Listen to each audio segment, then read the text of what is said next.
Claro que a gente passa por crisis, né? Especialmente um casal que passa muitos anos juntos. Agora estamos numa crise financeira que afeta a maioria das pessoas, né? A crise, ela pode separar, mas também pode unir se a gente está agindo de um jeito inteligente. Né? Os casais, como disse antes, que sabem comunicar, que sabem poupar juntos, que sabem ter projetos juntos, né? Em uma crise, aumentam a confiança entre eles, né? E se unem ainda mais. O relacionamento se torna ainda mais forte. Né? Então, a primeira recomendação é essa comunicação.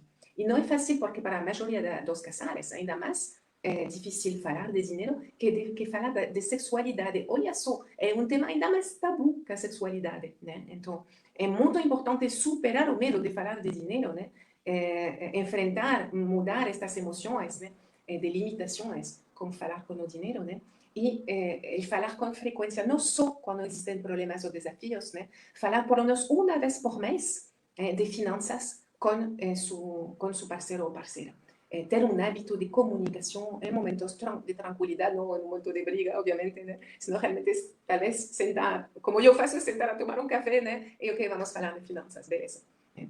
Tem que ser parte da comunicação semanal ou mensual, né? Junto com outras comunicações importantes do casal, certo? Né?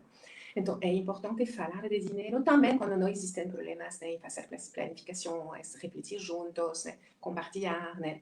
E então, os casais que fazem a sua contabilidade juntos, ou se ajudam, né? Criar mais união e mais confiança, né?